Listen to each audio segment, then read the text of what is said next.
Basically linear मतलब equation in some variables which has degree 1, जैसे मैंने कहा ax प्लस by, ये लीनियर एक्सप्रेशन हो गया। लेट्स से c, और यहाँ पे ग्रेटर देन का और लेस देन का साइन आ जाए तो ये आपकी एक लीनियर इनइक्वेशन हो गई। इस तरह से ना आपको कुछ सेट दिया जाएगा मतलब इनइक्वेशन का, जैसे एक ये दे दिया आपको, एक ये ले लेते हैं a1x प्लस b1y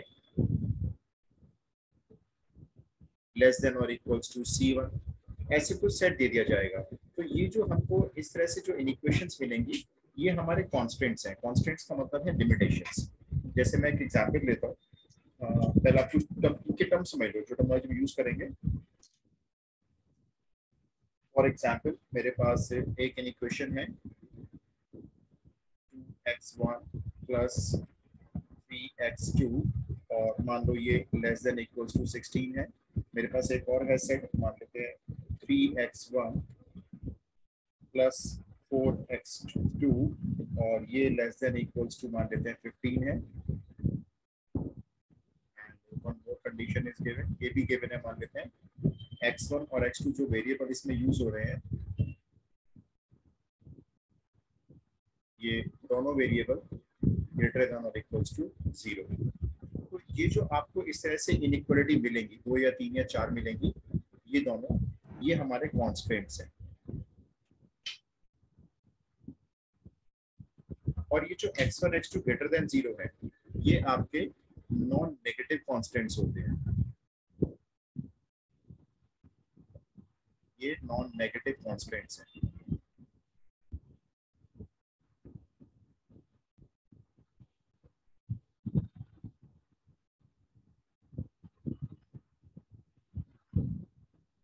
अब ये जो कॉन्स्टेंट्स आपको मिलेंगे ये 2 भी हो सकते हैं, 3 भी हो सकते हैं, मिनिमम 2 मिलेंगे, उसके ऊपर 3 या 4 हो सकते हैं। नॉन नेगेटिव कॉन्स्टेंट्स आपके 2 ही रहेंगे, x1 x2, क्योंकि जो आपका ग्राफिकल बनेगा वो x और y एक्सिस पे बनेगा, तो उससे 2 वेरिएबल आएंगे, थर्ड वेरिएबल नहीं आएगा। उसके बाद आपको मिलता है एक ऑब्जेक्टिव फंक्शन। ऑब्जेक्टिव फंक्शन मतलब वो फंक्शन जिसके लिए आपने ये कॉन्स्टेंट्स बनाए हैं। एक मिनट थोड़ा सा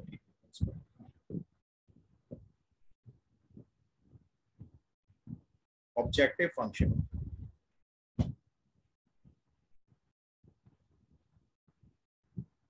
जनरली हम इसको लेटर z से डिनोट करते हैं, बाकी कोई फर्क नहीं पड़ता, आप f भी ले सकते हो। लेट से हमारा जो ऑब्जेक्टिव फंक्शन है ये ax और by है, या ax1 प्लस bx2 है।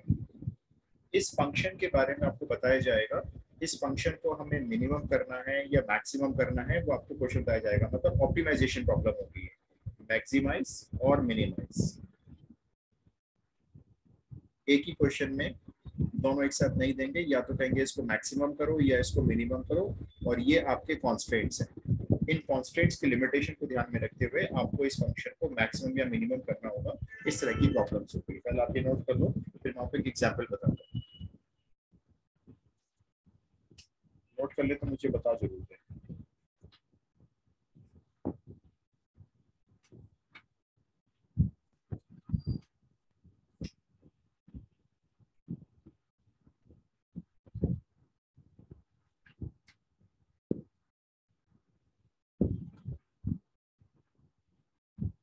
चैट ओपन कर लेता हूँ, उसमें चैट में लिख देना अगर कुछ क्लियर ना हो। नोटेड?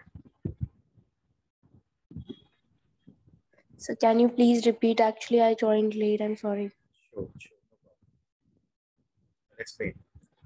हम लोग टॉपिक कर रहे हैं लीनियर प्रोग्रामिंग प्रॉब्लम, इसको शॉर्ट फॉर्म में सब लोग एलपीपी बुलाते हैं, ठीक है। इसमें क्या होता है, हमारे पास ना कुछ लीनियर इक्वेशंस होती हैं, इक्वेशंस में इनइक्वेशन, जैसे ये ax प्लस by। अब लीनियर वर्ड क्यों नाम दिया, क्योंकि यहाँ पे x और y की डिग्री 1 1 है, तो इसलिए हम इनको लीनियर नाम दे रहे हैं। ऐसी 2 या 3 आपको सेट दिए जाएंगे इक्वेशंस के। तो ये जो इनइक्वेशंस है, जैसे मैंने यहाँ पे x1 और x2 में एक पहली इनइक्वेशन बनाई, फिर यहाँ x और x2 में दूसरी दी आपको, तो ये आपके कॉन्स्टेंट्स कहलाते हैं। कॉन्स्टेंट्स मतलब लिमिटेशन है, कि मतलब 2x1 3x2 का सम जो है 16 से ज्यादा नहीं होना चाहिए, 16 रख लो या 16 के कम रखो। ऐसी 3x1 प्लस 4x2 भी आपको 15 से ज्यादा नहीं करना है, 15 रख सकते हो मैक्स टू मैक्स। और ये जो x1 x2 के बारे में हमको इन्फॉर्मेशन है, वहाँ पे कह रहे हैं ये ग्रेटर देन इक्वल टू 0 है, ये हमारे नॉन नेगेटिव कॉन्स्टेंट्स होते हैं। अच्छा, अब कॉन्स्टेंट्स हो गए, भी सेट ऑफ इनइक्वेशंस हो गए। उसके बाद आपको एक ऑब्जेक्टिव फंक्शन मिलता है। ऑब्जेक्टिव फंक्शन मतलब एक ऐसा फंक्शन जिसको आपने या तो मैक्सिमम करना होगा या मिनिमम करना होगा। कोई एक चीज, लेकिन ध्यान रखना है आपको ना सिर्फ एक्स और वाई या एक्स वन एक्स टू दो वेरिएबल में मिलेगा। जितने कॉन्स्टेंट्स मिलेंगे दो वेरिएबल में। तीन वेरिएबल अगर आ जाते हैं तो वो फिर लीनियर प्रोग्रामिंग प्रॉब्लम आगे हाई लेवल पे चली जाती है, जिसको हम सिंप्लेक्स मेथड से सॉल्व करते हैं। कॉमर्स वाले बच्चे इसको आगे जाकर करते हैं, साइंस वाले बच्चे नहीं करते हैं। ठीक है, सिंप्लेक्स मेथड होता है, वो आपके सीबीएसई सिलेबस में करिकुलम में नहीं आता। तो जैसे मैंने अब कहा कि हमारे को एक, जैसे मैं प्रॉब्लम लेता हूँ, प्रॉब्लम नंबर 1 लेते हैं हम लोग। किस टाइप के हमारे को किस तरह से ये कॉन्स्टेंट्स मिलेंगे और इसको सॉल्व कैसे करना होगा, तो ग्राफिकली सॉल्व करने को बोला जाएगा। जैसे आपको ना एग्जाम में ऐसे लिखेंगे सॉल्व, एग्जाम में हेडिंग ऐसे लिख के भी आएगी, थोड़ा मेरा स्टाइलिश प्रॉपर काम नहीं कर रहा आज। सॉल्व द फॉलोइंग LPP, ऐसे लिखा हुआ आएगा एग्जाम में। LPP means linear programming problem, और यहाँ पे लिखा हुआ आएगा ग्राफिकल, ऐसे लिखा हुआ आएगा ये। और नहीं भी आएगा तो भी आपको ग्राफिकली ही सॉल्व करना होगा। ठीक है, अब देखो जैसे यहाँ पे आपको कुछ कॉन्स्टेंट्स दे दिए, यहाँ पे लिखा हुआ होगा सब्जेक्ट टू, सब्जेक्ट टू। अब सब्जेक्ट टू में कॉन्स्टेंट्स क्या है? आपका फर्स्ट कॉन्स्टेंट है 3x - 4y + 12, ये पहला कांस्टेंट है which is greater than equal to 0। Second constant है आपका 2x - y + 2 greater than equal to 0, ये दूसरा कांस्टेंट हो गया। तीसरा कांस्टेंट भी है इसके अंदर एक 2x प्लस 3y - 12, ये थर्ड कांस्टेंट हो गया आपका -12, ये आपका दिया हुआ है ग्रेटर देन इक्वल्स टू 0। और यहाँ पे x के बारे में एक इंफॉर्मेशन मिल रही है, x आपका ग्रेटर देन इक्वल टू 0 है, और x आपका लेस देन इक्वल्स टू 4 भी होना चाहिए। और एक और इंफॉर्मेशन है यहाँ पे, y greater than equals to 2 है। ये सारे आपको कॉन्स्टेंट्स दे दिए, ठीक है। और इसके बाद आपको मिलेगा एक ऑब्जेक्टिव फंक्शन, यहाँ पे लिखा होगा मैक्सिमाइज, ऐसे लिखा होगा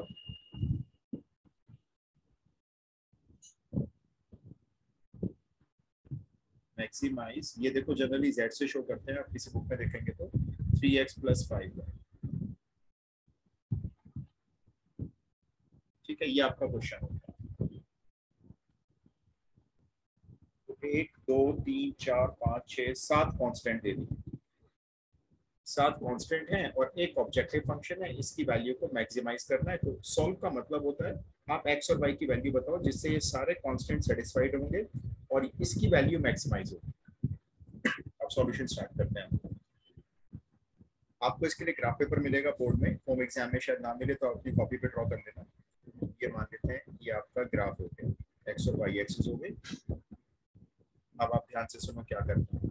ये सारे कांस्टेंट्स को, तो मैंने ओरिजिन कहाँ लिख दिया, सारे कांस्टेंट्स को आपने स्ट्रेट लाइन की फॉर्म में यहाँ पे ड्रॉ करना है। ये थोड़ा सा 11th क्लास का पार्ट आ जाता है, मैं आपको बताता हूँ कैसे करते थे। देखो जैसे ना ये फर्स्ट वाली जो कांस्टेंट है, हम इसकी बात करते हैं। ये जो फर्स्ट वाली कांस्टेंट है, आप क्या करो, जैसे रफ पेपर ले लो चाहे फेयर पेपर में कर लो आप।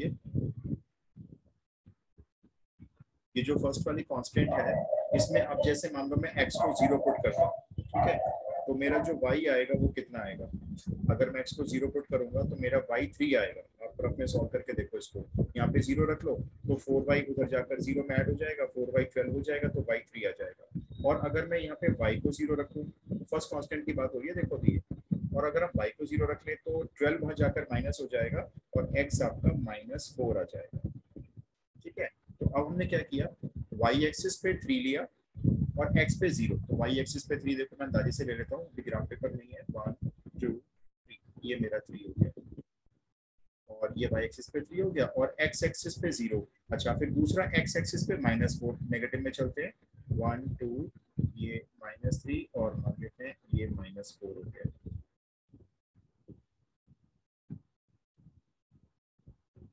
ठीक है, अब आपने क्या करना है, स्केल आपके पास होगा, आप स्केल से एक लाइन ड्रॉ करेंगे जो y को 4 और x को y को 3 और x को -4 पे ज्वाइन करके ये लाइन ऐसे जाएगी, ये ऐसे चलेगी। थोड़ा सा इसको एक्सटेंड कर लेते हैं, ये ऐसे एक लाइन बन जाएगी।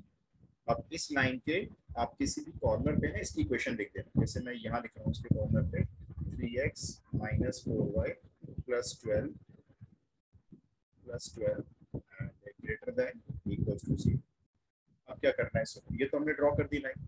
अब आपको ना इसमें ओरिजिन टेस्ट करना है। ये जो ओरिजिन टेस्ट मींस आप x और y के प्लेस पर ना यहाँ पे 0 0 पुट कर देना। जैसे इस पूरा रफ में काम कर रहे हैं हम सारा, ये 3 इंटू 0 माइनस 4 इंटू 0 और प्लस 12। ठीक है, ये हमने टेस्ट किया है, x और y को 0 रखा है और ये ग्रेटर देन 0 सेम लिखा है। अब टेस्ट करते हैं क्या आया, देखते हैं रिजल्ट क्या आया, ट्रू आया या फॉल्स आया। तो हमने इसको सॉल्व किया तो ये 0 हो गया, ये 0 हो गया, खाली 12 बचा and 12 is obvious greater than equal to 0। 12 जो है वो 0 से बड़ा ही होता है भाई, तो ट्रू कंडीशन आई। अगर ओरिजिन इस इनइक्वालिटी को सेटिस्फाई करता है और ट्रू कंडीशन आती है तो आपको यहाँ पे इंडिकेट करना है टुवर्ड्स ओरिजिन एरिया है इसका। अभी कुछ देना नहीं है, बस ऐसे इंडिकेट करके छोड़ देंगे। तो फर्स्ट कांस्टेंट का काम खत्म हुआ, सेकंड का शुरू करते हैं। देखो सेकंड को फास्ट ड्रॉ कर लेता हूँ। सेकंड इक्वेशन में अगर मैं x को 0 पुट करूंगा तो y मेरा 2 आएगा, दैट मीन्स यहाँ। और अगर मैं y को 0 पुट करूंगा तो x मेरा -1 आएगा, दैट मीन्स यहाँ। तो मैं एक लाइन फिर से ड्रॉ करूंगा, x इक्वल्स टू लेंगे हम -1 और y इक्वल्स टू 2 को ज्वाइन करते हुए एक लाइन ऐसे ले जाएंगे। ठीक है, ये हो गई। इसके कॉर्नर पे इसकी इक्वेशन लिख देंगे यहाँ पे कहीं भी। ये है आपकी 2x माइनस वाई प्लस 2 और ये भी आपका जो है ग्रेटर देन इक्वल्स टू 0 है। इसमें भी हम लोग क्या करेंगे, ओरिजिन को सेटिस्फाई कराएंगे। तो यहाँ पे x को 0 रखा 0, यहाँ y को 0 रखा, ये भी 0 एंड प्लस 2 इज लेफ्ट। और हमने देखा भाई ये तो ट्रू आ गया, 2 जो है वो 0 से बड़ा ही तो होता है। तो इधर भी हमने इंडिकेट कर दिया एरो ओरिजिन की साइड पे, ओरिजिन की तरफ हमने इस तरह से ये एरो इंडिकेट कर दिया। अभी एक और बची है, अब इसमें आ जाओ, इसको ड्रॉ करते हैं। चलो इसमें हमने क्या देखा, अगर हम x को 0 लेंगे तो y 4 आएगा, y 4 यहाँ ऊपर लेना पड़ेगा मुझे, यहाँ पे आएगा। और अगर हम y को 0 लेंगे तो x 6 आएगा, 6 आएगा तो 1 2 3 4 5 6, ये ले लिया 6। इसको भी हम लोग ड्रॉ कर लेते हैं, ये रफ पेपर है मेरा भी समझो। तो y को 4 लेंगे और x को 6 लेंगे और देखो एक लाइन और ड्रॉ करेंगे। ये लाइन ऐसे y 4 और x को 6 को ज्वाइन करती हुई जाती है, ये ज्वाइन हो गई। यहाँ पे इसकी इक्वेशन लिखना नहीं भूलना है, 2x plus 3y minus 12 greater than is equals to 0। अब इसका भी एरिया चेक करेंगे, ठीक है, किस तरफ जाएगा एरिया। तो लेट से ओरिजिन ले लेते हैं दोबारा से। अब देखो मैं यहाँ पे ओरिजिन पुट करूंगा, x is 0, 3 into y 0 and -12 आया ग्रेटर देन इक्वल्स टू 0। देखो इस बार फॉल्स आया, -12 0 से बड़ा नहीं हो सकता, -12 छोटा होता है 0 से। तो इसका जो एरिया होगा वो आपको बाहर की तरफ ले जाना है, इस तरफ, टुवर्ड्स ओरिजिन नहीं, अवे फ्रॉम द ओरिजिन। ये मैंने इंडिकेट कर दिया ऐसे। तो दो लाइन के एरिया तो आपके जो है टुवर्ड्स ओरिजिन थे, थर्ड वाले का अवे फ्रॉम द ओरिजिन। ये तीन आपकी बड़ी बड़ी ड्रॉ होगी। अच्छा अब इसमें आ जाओ जरा, x ग्रेटर देन 0, इसको ड्रॉ करने की जरूरत नहीं होती। x इक्वल टू 0 ना y एक्सिस होती है, ये पॉजिटिव y एक्सिस लेनी है कहने का मतलब। अब ये ड्रॉ करते हैं, देखो x इक्वल्स टू 4, इसको कैसे ड्रॉ करेंगे, x इक्वल्स टू 4, ये 4 है ना x एक्सिस पे, यहाँ पे आओ और यहाँ पर स्केल रखकर एक लाइन ऐसे बिल्कुल परपेंडिकुलर x एक्सिस पे ड्रॉ कर दो। ये हो गई x इज इक्वल्स टू 4 वाली लाइन। यहाँ पे इसकी इक्वेशन लिख लेते हैं। इसका भी एरिया भी चेक करना पड़ेगा, तो ओरिजिन पुट करते हैं, यहाँ पे x की जगह 0 पुट करते हैं। तो 0 लेस देन 4, यस ये ट्रू है, 4 बड़ा होता है 0 से, तो ये एरिया टुवर्ड्स ओरिजिन जाएगा इस तरफ। अब एक लाइन और बची है last, y greater than equals to 2। तो y पे 2 आते हैं, यहाँ पे ये रहा y2 और इधर भी हम एक लाइन ऐसे परपेंडिकुलर y एक्सिस पे ड्रॉ कर लेते हैं। ये काफी सी लाइन हो चुकी है हमारे पास। अब ये हो गई y इक्वल्स टू 2। इसका भी एरिया भाई चेक करना पड़ेगा। ओरिजिन को अगर हम पुट कर रहे हैं यहाँ पे देखो, तो 0 ग्रेटर देन इक्वल्स टू 2, नहीं भाई ये फॉल्स होता है, 0 2 से बड़ा नहीं होता। तो इस लाइन का एरिया भी अवे फ्रॉम द ओरिजिन ऊपर की तरफ ले गया। ये सब कुछ ड्रॉ हो गया। पहले आप बताओ क्या ये मैंने जो ड्रॉ किए हैं वो सब क्लियर है? Yes sir. ओके, अब आपको ना देखो इन सब के अंदर ना एक कॉमन एरिया ढूंढना है, एक ऐसा एरिया जो सबको सेटिस्फाई करेगा। देखो इस लाइन के ऊपर रहना है, इस लाइन के इधर रहना है ऊपर की तरफ, ये जो दो लाइन थी उनके नीचे रहना है, और एक ये लाइन इसके भी ऊपर रहना है। तो मेरे को कोई बता सकता है कोई कॉमन एरिया? देखो मुझे तो दिख रहा है, वैसे मैं थोड़ा सा इस लाइन को आगे बढ़ा रहा हूँ और इसको बढ़ाते हैं थोड़ा सा, ऐसे बढ़ा दिए, ये थोड़ा मेरे को लाइन को बढ़ाना पड़ गया। देखो ये एरिया मुझे मिल रहा है जो कॉमन है, सभी लाइंस के अंडर में आता है, ये वाला एरिया है, ये जो मैं शेड कर रहा हूँ।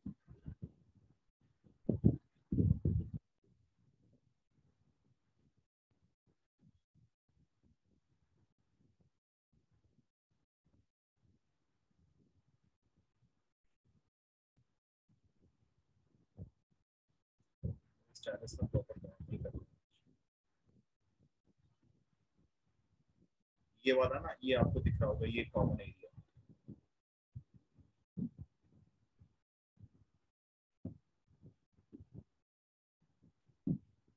क्या क्लियर है? ये एरिया कॉमन कैसे है आप चेक कर लो। ये एरिया सभी लाइंस को सेटिस्फाई करता है। ये कैसा एरिया है जो सभी कॉन्स्टेंट्स के लिमिटेशन के अंदर आता है। कॉमन एरिया आपको ग्राफ से ढूंढना पड़ेगा, मिल जाता है, कोई बहुत बड़ा काम नहीं है, आराम से मिल जाता है। क्या इतना क्लियर हुआ? Yes, sir. अच्छा अब सुनो, इसमें क्या करना है, अगला स्टेप क्या है। अगर ये आपका एरिया सही से ड्रॉ हो गया, आपने बिल्कुल सही एरिया शेड किया, तो यहाँ पे आपको मोर देन 50% मार्क्स असाइन हो जाएंगे। अब इसके ना जितने कॉर्नर हैं वो सारे ढूंढो। जैसे मैं यहाँ से शुरू करता हूँ, देखो एक कॉर्नर ये मुझे मिला, लेट से पॉइंट P1, कहीं से भी शुरू कर सकते हो। एक मुझे मिला P2, ये यहाँ पे। एक ये मिला यहाँ पे, ये मेरा पॉइंट हो गया P3। कॉर्नर कॉर्नर ढूंढना बस इसके। एक ये मिला देखो यहाँ पे P4, और एक ये रहा यहाँ पे छोटा सा, ये यहाँ पे बिल्कुल इसके पास में ही है, ये P5, ये P5 पॉइंट है। और कोई ये P1, P2, P3, P4, P5, yes ये 5 पॉइंट हो गए। ये 5 पॉइंट हैं जो इसके कॉर्नर है। इसका मतलब शायद पेंटागन बना हुआ है, इर्रेगुलर पेंटागन। ठीक है, जो भी आपने एरिया शेड किया वो पेंटागन, क्वाड्रिलेटरल, ट्रायंगल, कुछ ना कुछ होता है वो।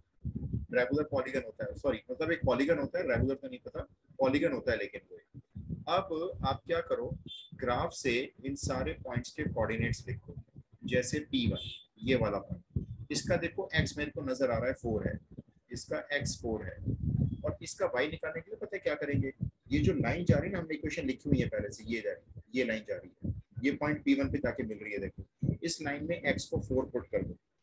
x को 4 पुट करोगे तो 4 3 जा 12, 12 प्लस 24, 24 इक्वल टू 4y, तो y आपका 6 आ जाएगा। ये 6 आ गया। देखो point P1।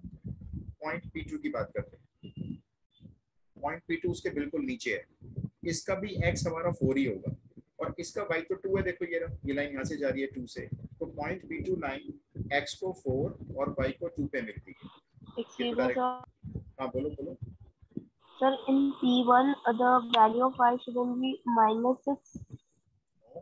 Let's check again, let's check. ये जो P1 line है which is perpendicular to x axis, so you may see that axis 4 है। यहाँ देखो ये लाइन P1 से होती भी आ रही है और x axis को 4 पे मीट कर रही है। ऑलराइट, तो मैंने x को 4 फाइनल किया इस P1 पॉइंट का।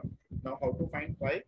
ये जो P1 लाइन है, ये जो P1 पॉइंट है, इसके पास एक लाइन और जा रही है। तो मैंने जब उस लाइन के ऊपर अपना पेन चलाया, देखो मैं इसको कंसंट्रेट कर रहा हूँ, तो मुझे पता चला वो तो ये लाइन जा रही है, ये वाली line 3x minus 4y plus 12 वाली लाइन। इसमें अगर आप x को 4 पुट करते हो तो कैलकुलेशन करो, 12 x को 4 पुट किया मान लीजिए आपने, तो ये 12 माइनस 4y एंड प्लस 12। इसको जरा सिंप्लीफाई करके देखते हैं क्या आएगा। तो अब चेक करो, इसको सिंप्लीफाई करके y 6 आ रहा है। ये 12 plus 12 24 Okay, sir. Okay. I thought it was +4y. I got it, sir. तो आगे चले P3 की तरफ चलते हैं। तो P3 पॉइंट ये मिल गया। देखो P3 का देखो y तो दिख ही रहा है, P3 जो लाइन है वो परपेंडिकुलर है y1 2। तो P3 का जो y है वो फाइनल करते हैं। P3 का y 2 है और P3 का x निकालते हैं। तो मुझे कोई बताएगा P3 का x निकालने के लिए मुझे कौन सी इक्वेशन यूज करनी होगी? एक और इक्वेशन है जो इससे जाती भी होती भी जा रही है, चेक करो। 2x plus 3y minus 12. Right, इसमें हम अगर x को सॉरी y को 2 रखते हैं तो सॉल्व करते हैं जरा रफ पेपर लेकर। 2x plus 6 minus 12 is 0, तो इसको थोड़ा वर्बली कर लेते हैं। ये आएगा 2x माइनस 6 और इक्वल टू 0, तो 2x इक्वल टू 6 आएगा और मुझे x की वैल्यू मिल गई है 3। ये मेरा पॉइंट 3 हो गया, 3, अब आते हैं पॉइंट P4 पर। पॉइंट P4 के लिए देखते हैं जरा x और y क्या होंगे। यहाँ पे ये पॉइंट पड़ा हुआ ये रहा। इसके लिए मुझे ना देखो दो लाइन देखनी पड़ेगी कौन कौन सी पॉइंट P4 से जाती है। ये फर्स्ट लाइन ऊपर से आ रही है, देखो ये इक्वेशन मिल गई। तो आई यूज रफ पेपर, ये मेरा रफ पेपर है। 2x माइनस वाई प्लस 2, एक तो पॉइंट P4 की ये लाइन है भाई, ठीक है। एक लाइन और ढूंढते हैं। पॉइंट P4 की देखो एक लाइन ये जा रही है, उधर से होती भी आई, ये हमने ऑलरेडी इक्वेशन लिखी हुई है 2x plus 3y and minus 12, ठीक है। इन दोनों इक्वेशन को एक काम करते हैं, रफ पेपर में सॉल्व करते हैं। How to solve, just subtract the two equations. ये 2x कट गया, बेसिक अलजेब्रा है देखो, minus Y minus 3y minus का 4y प्लस 2 प्लस 12 प्लस का 14। तो भाई y यहाँ से देख लो सॉल्व करके आ रहा है 7/2। तो p पॉइंट का जो y है मैंने इसको फाइनल कर दिया 7/2। अभी 7/2 को ना कहीं भी रख लो, लेट से इस इक्वेशन में रख लेते हैं। 2x minus 7/2 and plus 2 is equals to 0। इसको सिंप्लीफाई करके देखो, आपका जो x है वो आ जाएगा 3/4। ये पॉइंट P4 हो गया, ठीक है। तो पॉइंट P4 के लिए आप ग्राफ से खुद इक्वेशन रीड करोगे, कौन कौन सी दो इक्वेशन है जो पॉइंट P4 को बनाती हैं, और उन दोनों इक्वेशन को साइमल्टेनियसली सॉल्व करोगे। अब एक लास्ट पॉइंट और बचा है जी आपका, P5 पॉइंट है, द लास्ट पॉइंट। अच्छा मुझे बताओ पॉइंट P4 के लिए कौन सी, पॉइंट P5 के लिए कौन सी इक्वेशन यूज करोगे। पॉइंट P5 ये जा रहा है, देखो यहाँ पे छोटा सा P4 के ऊपर दो लाइन इसके लिए भी सॉल्व करो। 3x minus 4y plus, right, एक तो ये वाली, और एक पॉइंट P5 देखो जहाँ से P4 जा रही थी ना, यही वाली है 2x माइनस वाई प्लस 2। तो आप इन दोनों को सॉल्व कर लेना, मैं इसका पॉइंट की कोऑर्डिनेट डायरेक्ट लिख देता हूँ। इसका जो x आएगा ना ये 4/5 आएगा, ठीक है, थोड़ा टाइम बच जाएगा ना मेरा। ये 4/5 आएगा बिकॉज मेरे पास ये पॉइंट है, सॉल्व है मेरे पास ये। ये जस्ट का जो y कोऑर्डिनेट आएगा ना ये 18/5 आएगा, 18/5 हो गया। ओके, तो हमने अपने पांचों पॉइंट निकाल दी। मेरे स्टेटस को क्या हो गया, ठीक है। हाँ हमारे मतलब जब दो लाइन से दो इक्वेशंस होंगी तो किसी भी एक इक्वेशन से आंसर आ जाएगा। हाँ, दो इक्वेशन को सॉल्व करके कोई एक निकलेगा x या y। दो इक्वेशन को आप एलिमिनेशन मेथड से सॉल्व करोगे तो कोई एक यस। निकल जाएगा, और फिर उसको हाँ। किसी भी इक्वेशन में पुट कर सकते हो। ओके। अच्छा अब यहाँ पे ना इसके ऊपर लिख लेना, ये कॉर्नर पॉइंट्स होते हैं। यहाँ पे ऐसे लिख लेना, इन पॉइंट्स के ऊपर कॉर्नर पॉइंट्स हैं। फिर यहाँ पे आपको लिखना है, एक और कॉलम बनाना है, यहाँ लिखना है आपको वैल्यू ऑफ z, जो दिया हुआ है ना ये 3x प्लस 5y, ये वैल्यू ऑफ z। चलो जी, अब क्या करना है आपको, ये जो पॉइंट्स है ना उसको यहाँ पे वैल्यू ऑफ z में x और y की जगह सब्स्टिट्यूट करना है। देखो 1 बाय 1 करके पुट करते हैं। तो लेट से पहले हम लेते हैं 4 6, यहाँ पे x को 4 रखा और y को 6 रखा, वर्बल कैलकुलेशन है ये। 4 इंटू 3 12 और 5 इंटू 6 30, 30 प्लस 12 पहली वैल्यू आती है 42। फिर x को 4 रख दो और y को 2 रख दो, तो 12 प्लस 10 ये वैल्यू आती है 22। फिर 3 और 2 रख दो ऐसे ही, 3 और 2 पे वैल्यू आ जाएगी 19, ठीक है।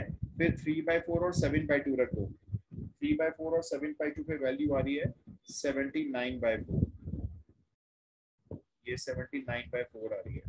एंड द लास्ट इज 4/5 18/5, इस पे वैल्यू आ रही है 102/5। आप सिलेक्ट करो इसमें से कौन सी वैल्यू सबसे बड़ी है, ये आपको खुद सिलेक्ट करना है, कौन सी वैल्यू सबसे बड़ी है। तो चाहो तो इनको डेसिमल में कर लो भाई कन्वर्ट, क्योंकि ऐसे पता नहीं चल रहा। 79/4 को डेसिमल में कर दो, 4 से क्या 1 टाइम, ठीक है 39 हो गया, 4 9 जा 36 और 0.75, ये तो ऐसे हो गई। इसको कन्वर्ट कर लो जरा डेसिमल में, ये हो जाएगा 20.4 हो जाएगी। अब आप मेरे को बता दो इन पांचों वैल्यू में सबसे बड़ी वैल्यू कौन सी है, क्योंकि आपको मैक्सिमम वैल्यू निकालना है। 42। 42 है ना, तो 42 के ऊपर आप क्या करेंगे, जैसे 42 है ना, इसके ऊपर एक ऐसे हाईलाइट करके एक रेक्टेंगल बना देंगे ऐसे, और यहाँ लिख देंगे इस रेक्टेंगल के बाहर ये मैक्सिमम वैल्यू है। लो सॉल्व हो गया क्वेश्चन। अब आपको पता चल गया कि इस कॉन्स्टेंट्स को सेटिस्फाई करते हुए अगर आपको इसकी मैक्सिमम वैल्यू चाहिए तो वो 42 आ सकती है। यहाँ पे आप लिखेंगे लास्ट में maximum z maximum is equals to 42 और वो भी कब, when x is 4 and y is 6। जब x 4 होगा और y 6 होगा तो आपकी इस एलटीपी प्रॉब्लम का सॉल्यूशन यही रहेगा। ये कंप्लीट क्वेश्चन सॉल्व हुआ। ये इसकी वेटेज मिनिमम 4 मार्क्स होगी। मैंने जान के थोड़ा सा बड़ा क्वेश्चन दिया। अगर आपका मान लीजिए टर्म 1 एग्जाम है, हाफ ईयरली एग्जाम है, तो इतना बड़ा नहीं आएगा, छोटा सा ही आएगा। मैं आपको एक अगला क्वेश्चन देता हूँ, फटाफट से ट्राई करके। If any doubt, if you do not want to speak, तो आप चैट बॉक्स में लिख सकते हैं, मैं आपको फिर समझा दूंगा। और अगर आ गया तो मैं आगे चलता हूँ। ये क्वेश्चन आप लोग ट्राई कर लो।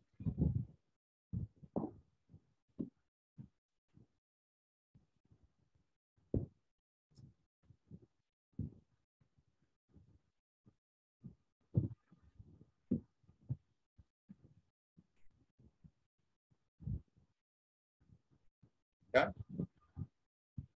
Yes, sir. मैं टर्न कर रहा हूँ पेज, अगर किसी को नोट करना तो मुझे बता दें, मैं वापस कर दूंगा। तो मैं प्रॉब्लम नंबर 2 आपको देता हूँ, ठीक है। प्रॉब्लम नंबर 2 आप सॉल्व करो। यहाँ पे आप लिख लो अपना ऑब्जेक्टिव फंक्शन z, लिख लो पहले। z is 5x plus 3y है इस बार।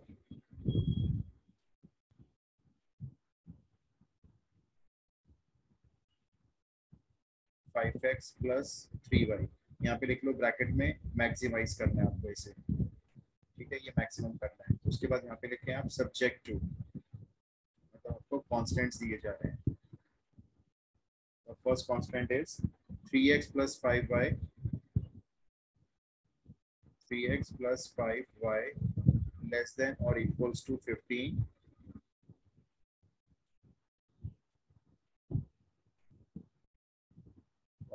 सेकंड है 5x plus 2y, 5x plus 2y less than or equals to 10। और एक लास्ट नोट कर ले, दो ही है बस ये क्वेश्चन छोटे छोटे। x, y greater than equals to 0। ये जो है ना x greater than y greater than equals to 0, ये नॉन नेगेटिव कांस्टेंट्स होते हैं। इनका कुछ नहीं करना होता। ये सिर्फ आपको इंडिकेट करते हैं कि जब आप अपना एरिया शेड करेंगे, कॉमन एरिया जो होगा, पता उसका नाम क्या होता है, वो फर्स्ट क्वाड्रेंट से बाहर शेड नहीं करेंगे। तो जरा इसका ग्राफ बनाओ। सिर्फ देखो दो ही कांस्टेंट्स हैं इसमें। तो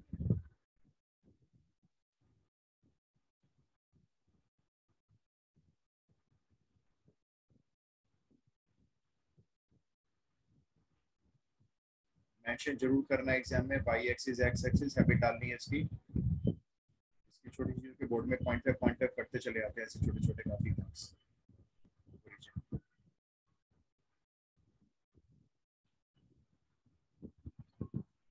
ट्राई कर लो फटाफट से। कांस्टेंट्स के पहले ग्राफ ड्रॉ कर लो। ये छोटा सा ही बनेगा, ज्यादा नहीं बड़ा बनेगा।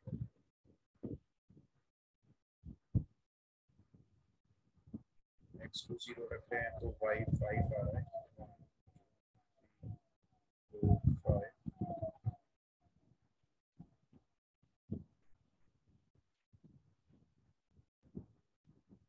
5 y को 0 रख रहे हैं तो x नहीं, y तो 3 आ रहा है और x 5 आ रहा है।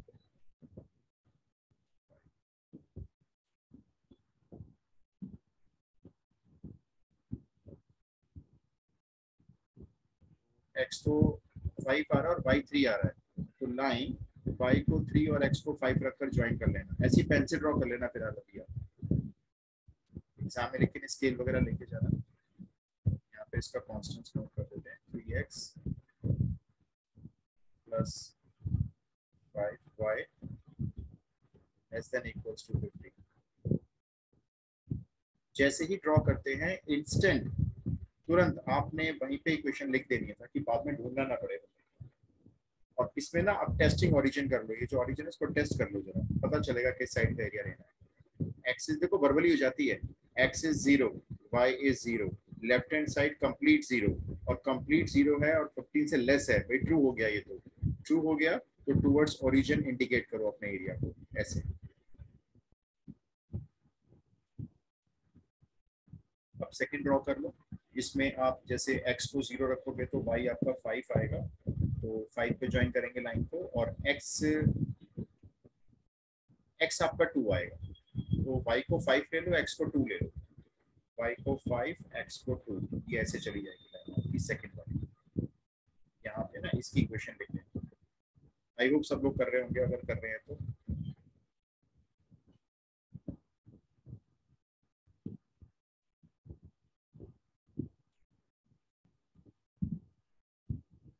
ठीक है। इसका भी एरिया चेक कर लो, ये भी आपका जो है टुवर्ड्स ओरिजिन जा रहा है मेरे ख्याल से। Yes, sir. Sir, for the third equation, that is x comma y is greater than or equal to 0, do we have to draw? No, nothing has to be drawn with this one. Just remember this So thing, this is indicating. in this only we have to shade the common region, right? Yeah, already we all the things we have drawn. ये जो होता है ना x comma y greater than 0, that means आपका जो x और y है वो y और x एक्सिस होती है, ये वो हम सबसे पहले ड्रॉ कर लेते हैं। तो बस हमें इसको याद रखना है, फर्स्ट क्वाड्रेंट में एरिया बता रहा है आपको। कॉमन एरिया मिला किसी को? एरिया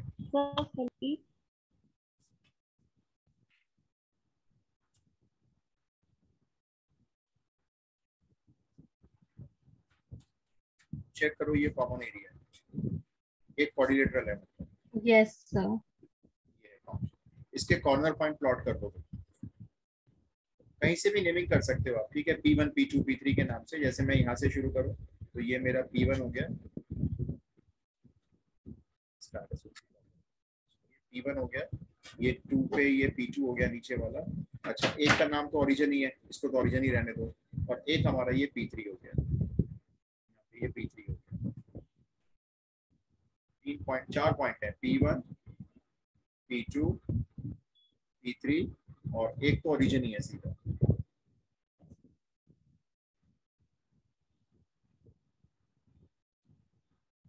और एक आपका ओरिजिन है, ठीक है। P1 पॉइंट के कोऑर्डिनेट्स बताएगा कोई देख के? आपको इसके लिए इक्वेशन सॉल्व करनी पड़ेगी दोनों। P1 पॉइंट को निकालने के लिए ना इस इक्वेशन को रफ पेपर में सॉल्व करना पड़ेगा। काम करते हैं ना, फर्स्ट वाली इक्वेशन को 5 मल्टीप्लाई करते हैं, तो फर्स्ट वाली इक्वेशन हो जाएगी आपकी 15x प्लस 25y, ये रफ में सॉल्व कर लें, और इक्वल टू में आ जाएगा 75। सेकंड इक्वेशन को मल्टीप्लाई कर लेते हैं, 3 से कर लेते हैं, बन जाएगी 15x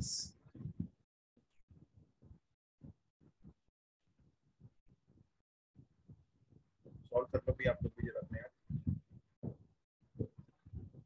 6y 30 हो जाएगा। Sir, y would be 45. My 45 by 19 आ रहा है भाई, बड़ा अजीब सा आ रहा है, गंदा सा। चलो कोई बात, y is 45 by 19, ठीक है। चलो तो y फाइनल हो गया, अब x निकाल लो भाई, x निकाल लो, इस y की वैल्यू को कहीं भी पुट कर दो फर्स्ट या सेकंड इक्वेशन में। जब फ्रैक्शन आया था ना बड़ा गुस्सा आता है, क्योंकि ये फ्रैक्शन से कैलकुलेशन क्या टाइम देना शुरू कर देती है।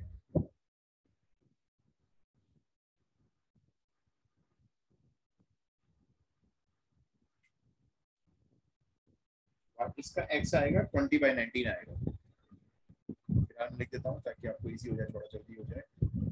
y 45 by 19 और x 20 by 19 आएगा, ठीक है।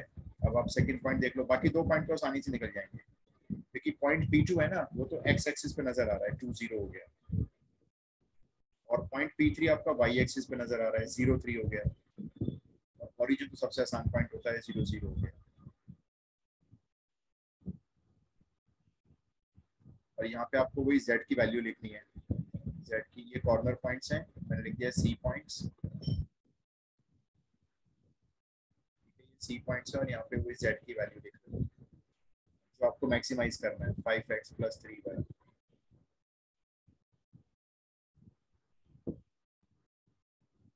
तो देखो, जब x को 20 by 19 रखेंगे ना, y को 45 by 19 रखेंगे, या 19 है, तो यहाँ पे जो z की वैल्यू आ रही है आप नोट कर लो, ये आ रही है 235 by 19, 235/19 आ रही है, ठीक है। फिर सेकंड पॉइंट आपका जैसे x2 है तो ये 10 और ये 0 तो 10 आ रही है, और 03 पे आप चेक कर लो, 03 पे आपकी 9 आ रही है सिर्फ, और 00 पे 0 आ रही है। तो मेरे को लग रहा है मैक्सिमम वैल्यू यही वाली होनी चाहिए, जो फर्स्ट वाली आ रही है ना, यही पॉइंट आपका मैक्सिमम पॉइंट है, ये वाला।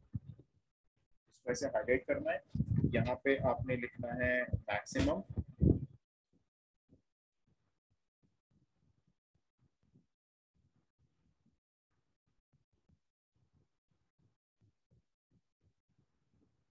ठीक है, ये मैक्सिमम लिखना और नीचे आंसर लिखना है आपको। x क्या है, इस पॉइंट का x जो है जहाँ पे मैक्सिमम वैल्यू आ रही है 20/19 है, ऐसा आंसर नीचे लिख देना। y जो है वो 45/19 है, इसके बाद जो मैक्सिमम वैल्यू है वो भी लिख देना। इसको क्या मैक्सिमम वैल्यू आ रही है z की 235/19। क्लियर हुआ? Yes sir. अब इससे ज्यादा इसमें कुछ और है नहीं। वर्ड प्रॉब्लम्स बिल्डिंग पार्ट में आ गई हैं, अप्लाइड वालों को मैं थोड़ी सी करा दूंगा अलग से, लेकिन आप जिनका भी एग्जाम है टर्म 1 वो अपने एग्जाम के लिए इतना प्रिपेयर कर ले तो आपका टर्म 1 हो सकता है।